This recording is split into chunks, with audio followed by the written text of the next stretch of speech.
In 1988, a study was conducted by Danny Axum on cognitive dissonance and behavior change in psychotherapy.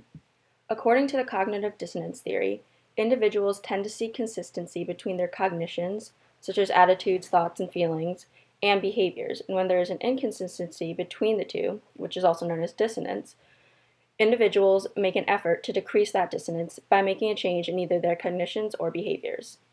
The present study examines the relationship between dissonance reduction and therapeutic change. The overarching theory of this study was derived from the aforementioned theory and suggests that when an individual puts in a lot of effort but doesn't get satisfactory rewards or results from said effort, it creates dissonance. This can lead to therapeutic change because committing to therapy that requires a lot of effort can create dissonance in the ways one reduces the dissonance can create therapeutic change. The purpose of Study 1 was to distinguish effort justification from alternate explanations, which it does by manipulating decision freedom as well as the magnitude of perceived therapy effort. Another purpose of the study is to determine whether expectations about therapeutic effort have similar effects on therapeutic outcomes as those of an actual effort given. This experiment used a 2x2 randomized factorial design with an external control group. There were two independent variables manipulated in this study. One was anticipated effort of the therapy procedure, and the other was decision freedom in committing to the therapy. In order to manipulate the anticipated effort, the information was framed differently for the high and low effort groups, in order to make participants believe the effort required was either going to be high or low. Decision freedom was manipulated in the preliminary information booklet at the end of the therapy description.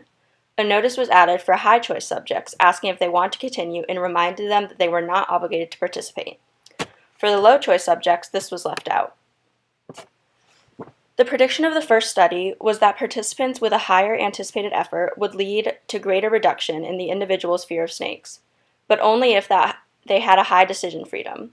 It was also expected that a main effect would be observed for both anticipated effort and decision freedom. For the procedure, participants were first told that the study would consist of two parts.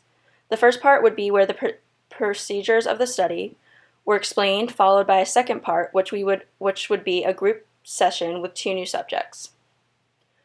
Before the procedures were explained, each participant took part in a runway approach test to a snake.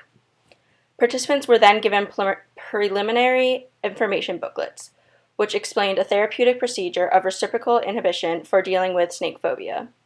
After reading the booklet, participants took part in the second runway test and then completed a reciprocal inhibition questionnaire. As a methodological control, participants were then probed for suspicion and debriefed. To measure subjects' approach behavior toward snakes, a runway test was conducted. For the runway test, each participant entered a room that had a snake in a glass case at the far end. The participants were told to walk towards the snake until he or she touched it, or if he or she no longer felt comfortable or calm. Their distance was measured. Attitude toward snake was measured from the first question of the reciprocal inhibition questionnaire. Motivation to change one's phobic behavior towards snakes was also measured with two questions from the reciprocal inhibition questionnaire. The RIQ also measured other items like the subject's reaction to the reciprocal inhibition technique and the experiment in general. Results from the second runway test, which allowed testers to measure participants' change in approach behavior, were consistent with the predictions. Participants in the high-effort, high-decision freedom cell showed the most improvement in their approach behavior. Results revealed that the greatest motivation to change was amongst the high-effort, high-decision freedom participants as well.